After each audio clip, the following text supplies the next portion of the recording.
hello, I'm Kate McKinnon. I am here with Maria Schrader, the decorated German director, writer, actor, producer. And full disclosure, we do know each other. Thank God. We were trying to work together before the pandemic, but that was interrupted. But that's my dream because I don't know if you can tell, she's actually perfect. And her film, I'm Your Man, is this beautiful and funny and tender story of a woman navigating her relationship with a robot designed to be her ideal partner. And God, it's gorgeous. I loved it so much. It's about connection and loneliness in the age of AI. And so congratulations, Maria, so much on this beautiful film. And thank you, Kate. I'm so thrilled to be talking to you today about it. I have to say, I'm very thrilled to be talking to you. I am honored. And I thank you so much for watching the movie, for talking about it. And it means a lot to me.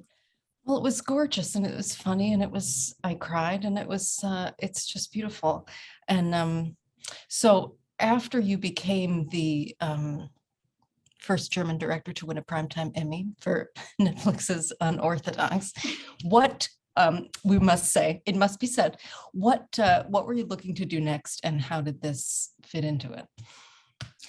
To be honest, I'm Your Man was a script already before. Really? Yes, it was oh, wow. Yes, we wrote it in 2018, first draft. And then Unorthodox was already a plan, but it was in a state where we wouldn't know who will pick it up. And then it got so fast. It was so fast. And then after Unorthodox, I went back to this old plan with I'm Your Man. And we were able to shoot it pretty much amongst the first projects allowed to be shooting during the pandemic in August 2020. Wow. Amazing. And so when you wrote the script in 2018, how did you come upon it and how did you write it with your co-writer, Jan Schomburg? Yes, that's right. We worked together before on the movie Farewell to Europe about European exile, about the writer Stefan Zweig. That was a big, research co-writing work. And this was, I don't know, we heard about this short story and I was so intrigued to do something about love, I believe. My first movie was about more an obsession than about love. And here, already the premise, a robot, a human, a woman, a man who's not a man, it sounded like, something there to explore about what's the human condition, what's the condition for love, what happens if there is this creature who's so much more perfect than we ever could be, and still he's not enough. And why not? Because he reads our mind, he reads Alma's mind, he fulfills all her desires, and she can just not take it. And why not? Oh, the tragedy of it. And were all of those themes present in the short story, or did you find yourself delving deeper and adding? To be honest, I only heard about that short story, and before I read it, I only heard about this premise, and before I read it, I started talking to Jan about it. And sometimes it's hard to explain. Sometimes it's just inspiring, and other evenings, other ideas are not inspiring. And probably it's also about that you fall in love with talking about it. And then the short story, it is that premise that you can kind of order your individualized perfect partner. And but then it's really set in the future, and these kind of robots are in society already, and it goes a different way. It goes into a battle between the human and its creation, and So very, very different ways. It's actually only the premise we took from it. Wow. And went other ways. Yes. It was just Wow.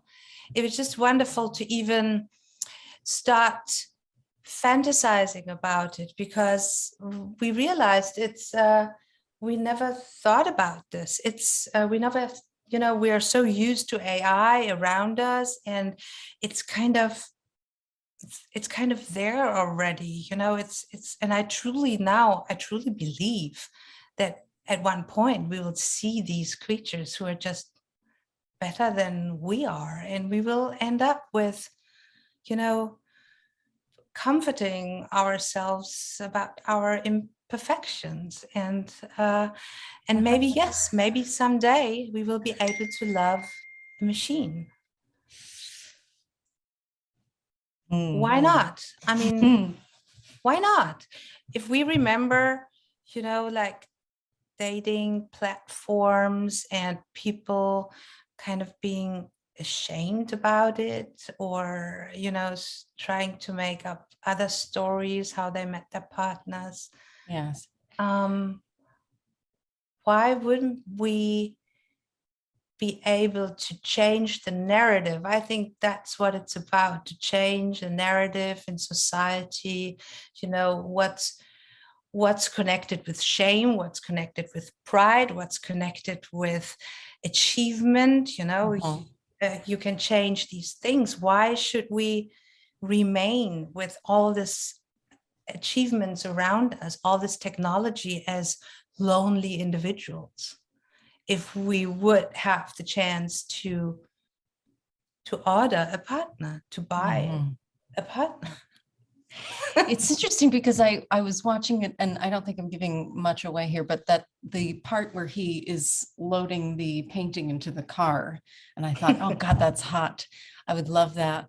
And then I thought about how you wouldn't have to compromise on anything. You could just say what you wanted for dinner and have that be the only thing that mattered. And I thought, well, what is the problem? And I think that you really explore what is the problem. And does that, what sort of conversation has it inspired?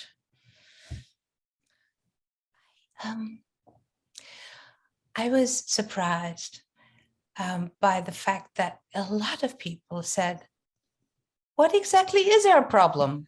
I don't know. Yeah.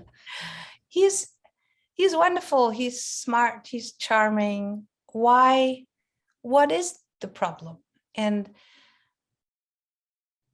I would say maybe a lot of more men said that. Okay, interesting.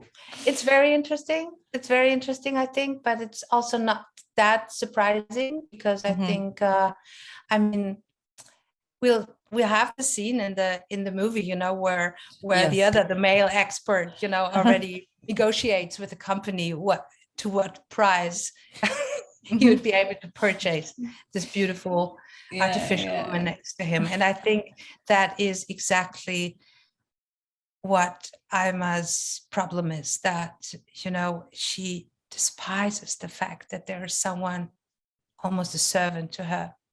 And I don't think that men, over the course of history, over the last couple of thousand years, are not having such a problem to, see women also as servants.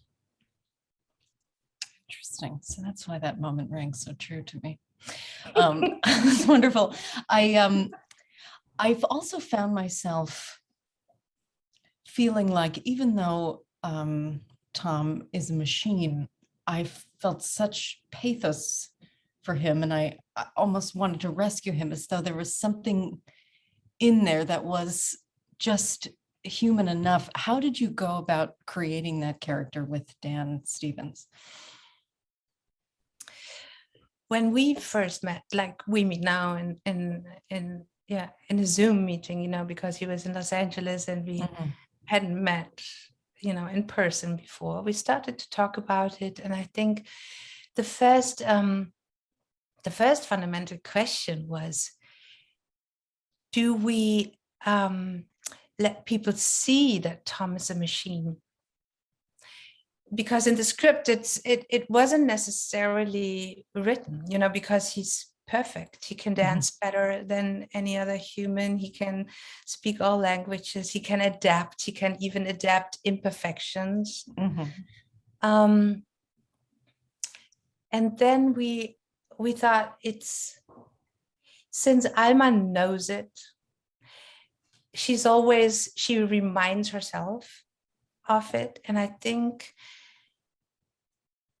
I was aiming for that we might fall in love with Tom as well. And the moment romantic comedy, comes in, and we all hope for this couple, that there should be something interrupting there, and something disconnecting, and something to remind us he's not a human.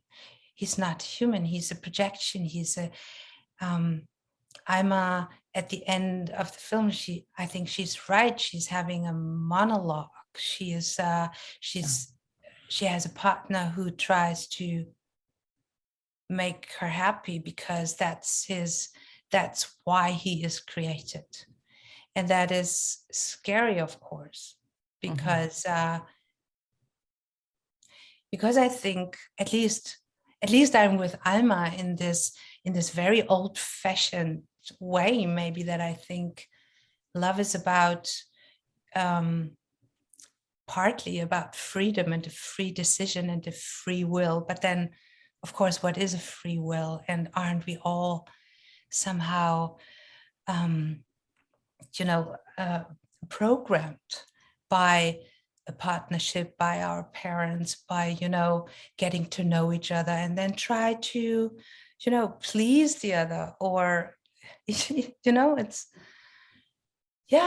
just, you discover this field of wow.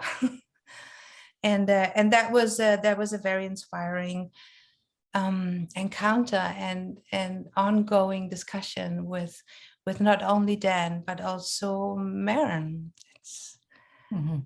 It was a playground, but it was also a philosophical playground. Why does this work, and why does this not work for her? And and then sometimes I also thought, I admire Tom, or let's say, I think we like him because he's so dedicated to his cause. He doesn't share with us the egotistic, selfish, I want to, find my own way. I want to, fulfill my own wishes. He doesn't question the bigger cause. So that makes us think, maybe if the world would be populated by a lot of Toms, maybe they would save the planet. Maybe, I mean, they would be maybe able to step back from their individual interests, because they see the bigger picture. And so that was also fun to kind of redirect this narrative of the machine and the danger and the creature we have to be afraid of. Yes, exactly. I found myself I did fall in love with him, and I wanted so badly for him to be rewarded for his selflessness, but knowing the whole time that he wouldn't be able to experience any kind of emotional reward, and that it was something just so sad about that. I wanted so badly to bring him to life so he could be happy, but that's just me anyway. You talked about in an interview, which I found fascinating, you said that you found the camera language in rehearsal, in thinking about Cary Grant and Katharine Hepburn and those kind of movies. And did you really not think about it? Do you think about and visualize camera language while you're writing, or just later? Not while I'm writing. Really? Yeah, no, I'm very busy. While writing, I'm very busy with imagining, the characters, or sneak into characters maybe, and imagining locations. I often think of, how does this apartment look like, and where's the bedroom, and where's his room, and and then I find out, sometimes even after the script is finished, of how much I already know of the structure of the apartment, for instance. So in this particular case, for instance, due to COVID, we were forced and at the same time lucky to be able to build this apartment, because of social distancing, because we couldn't get an apartment of private people during COVID. So we built this apartment, and so I was very happy to just take it from out of my head and talk to the production designer, and there it was. and then, yes, and then Dan came early, and we could rehearse. We could down, we had the offices above the stage. So we could sit around the table, and then we go down into the stage where people were still painting and building. And then I explained, look, I think you get in here, and there's the refrigerator, and then, it's all happening here. And then we try. And then, of course, Benedict, the DOP, would join. And then at the end of the day, after rehearsing and after having their input of the actors, Benedict and I, we would sit and make plans. And yes, at the end, every day, of course, is prepared, and a general, language, a visual language. Of course, we talk a lot about it, Benedict and I thought I wanted something very simple, and at the same time elegant, and a bit timeless, and concentrated on the encounter of these two weird individuals. There's something so like chilly and elegant about the look of the whole thing, that so that when you saw the humanity, it was like, oh, it's so beautiful. Thank you. It's gorgeous. It's gorgeous. It's so elegant, and yet it's also quite funny. And was that hard to modulate the tone with something that has humor in it, or did it just sort of come about naturally?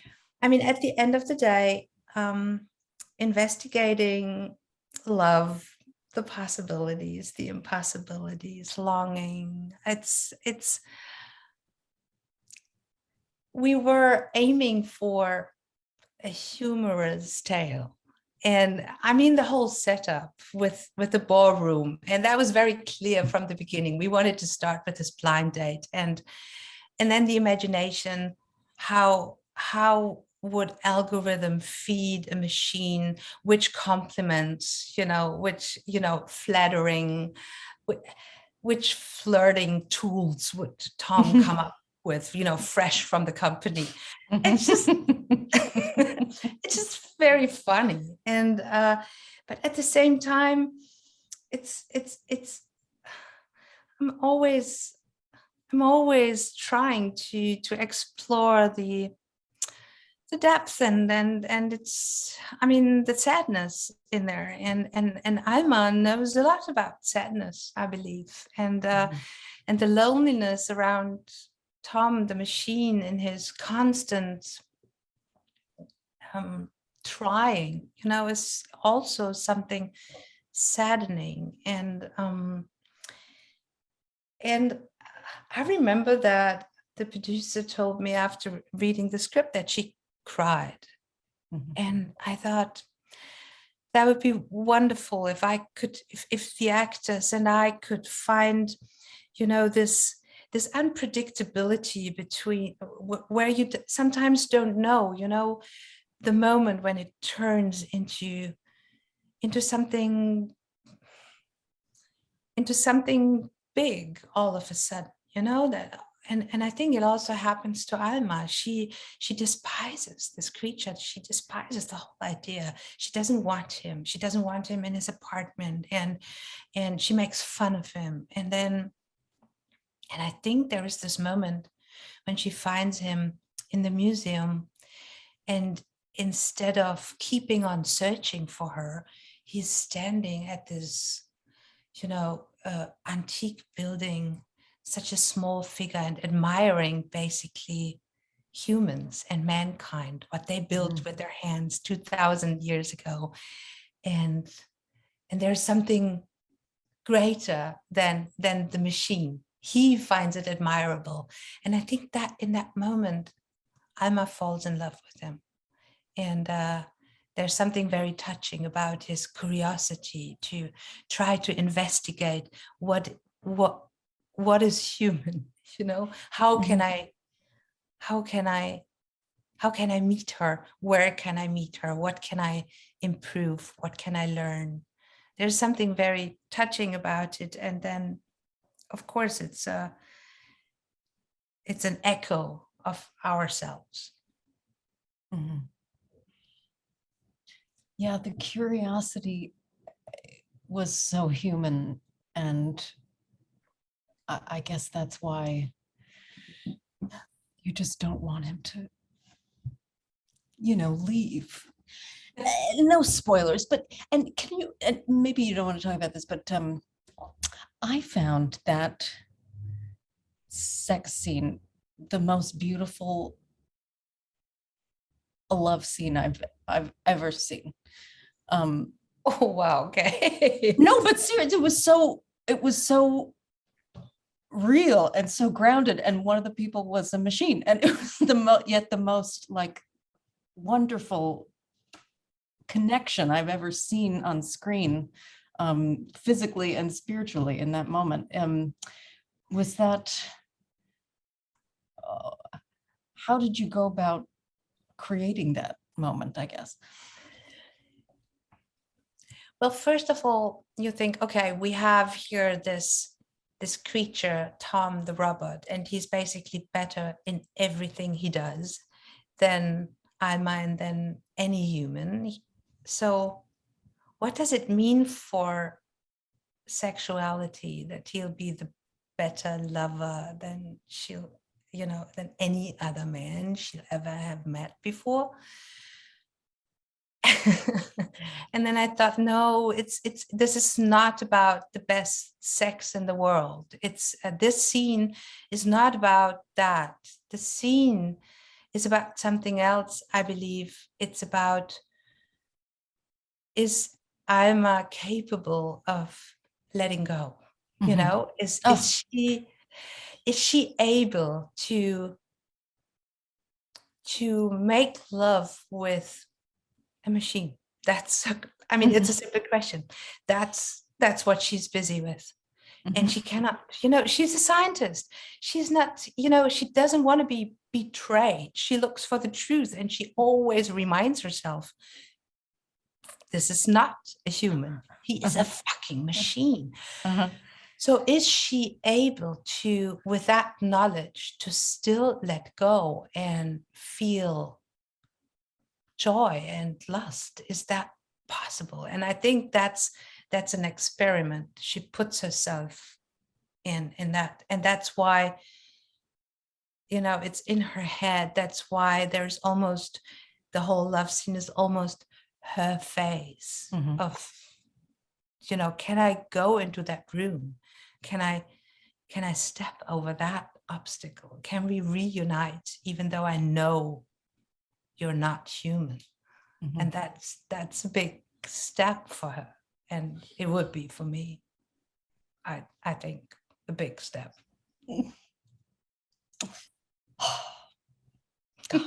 She did. She let go. And was it hard. I read also that you this was a protagonist that was closer to you in several respects than you usually end up writing or directing. Was that hard, or was that easier, or how was that? It was beautiful.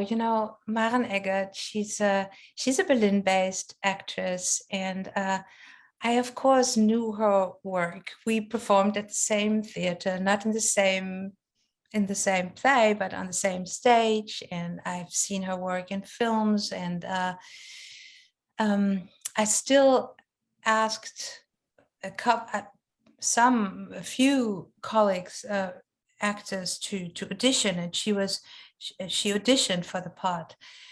And again, I fell in love with her. I fell in love with her approach, and I fell in love how funny she could be, and how sad and how beautiful she is in 1 second, and you know, how stressed she can look, and how chaotic she is. And I don't know, I found her extremely human. Also in the unpredictability of, one take would be like that, the next take would be like that. She would offer so many things. And I think we both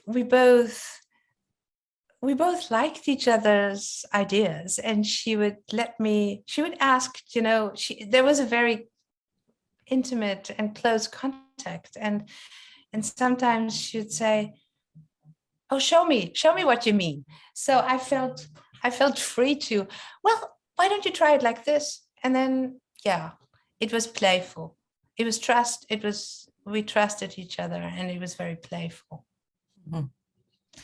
And you are a decorated actress with a long, gorgeous film career. And so how does that play into directing? Do you ever wish you could just get in there and do it yourself? Or do you, how do you use that?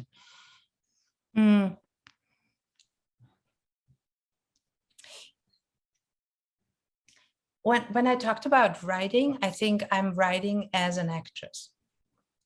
There are writers like Jan. He can follow an idea, like a philosophical idea or a theme. He can write dialogue about a theme, and I have to kind of perform. I have to invent character. I have to invent a situation to be able to, yeah, even a location. I think I have to imagine it as I am trained to do it as an actor.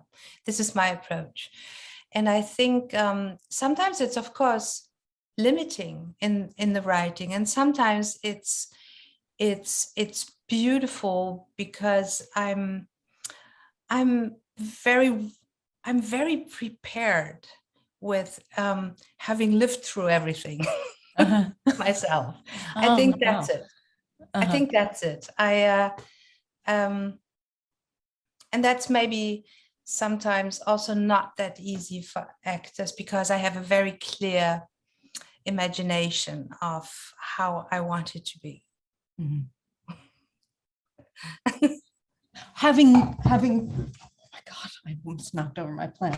Having lived through it in understanding where everyone has been and where everyone's going and where everyone.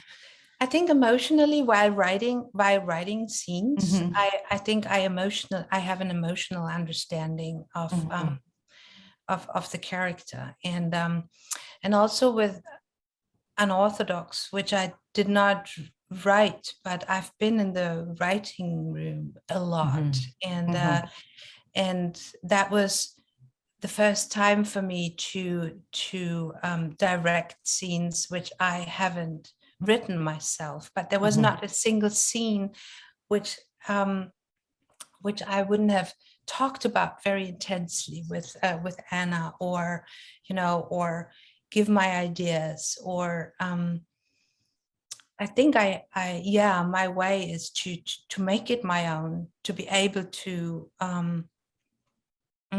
communicate it. Wow.